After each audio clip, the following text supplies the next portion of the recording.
Muhammad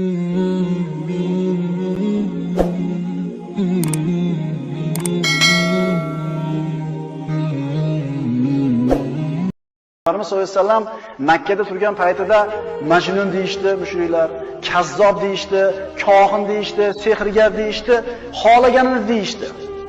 Payg'ambarimizning yuragi siqilardi bundan, yuragi ezilar edi.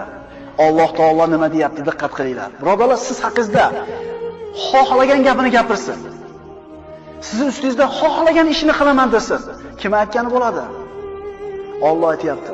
Shak shubhasiz biz ular sizni masxara qilib aytayotgan so'zlaridan dilingiz siqilishini bilurmisiz?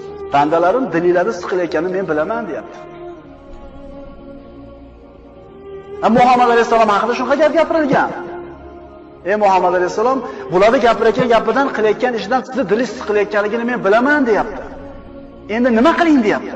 Xuddi shularga o'xshab olib gap qaytaring, ularga shu o'zlariga yarasha ish qiling yoki shu fe'liga yarasha fe'l qiling dedimi?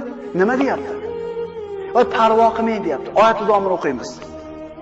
Shak shubhasiz biz sizni ular masxara qilib aytayotgan so'zlarini eshitib siqilayotganligingizni bilamiz biz, deyapti.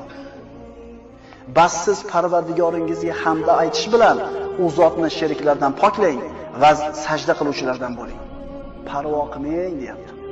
Siz tasbih ayting, sajda qiling, o'lim soati kelguncha ibodatda bo'ling.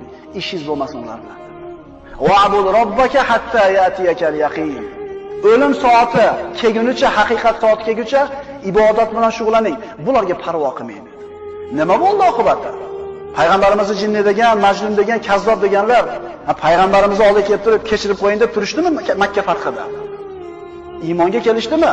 Payg'ambarning o'g'il farzandi yo'q, bu abtar deyishganlar. Ular xor bo'lib o'lib ketdi. Ularning bolalari payg'ambarimizni o'zlarining otalaridan ko'proq yaxshi ko'rmadimi? Alloh aytayapti, ularning gapirayotgan gaplaridan yuragi siqilayotganligini biz bilib turibmiz. Lekin parvo qilmang. Tasbih ayting, sajda qiling, Allohning qulchiligini qiling, bu yoqni bizga qo'yib bering, deyapti. Endi nima bo'lar ekan? Allohning aytgani bo'ladi. Agar siz o'ylab, fikr qilib, shuni hal qilishlikka harakat qilib, bir ta'til o'tkaza olsangiz, mayli fikr qiling. Endi sizning qo'lingizdan, ixtiyoringizdan tashqari bo'lgan narsaga mana kallangiz ovora qiling. Bari Alloh aytgani bo'ladi.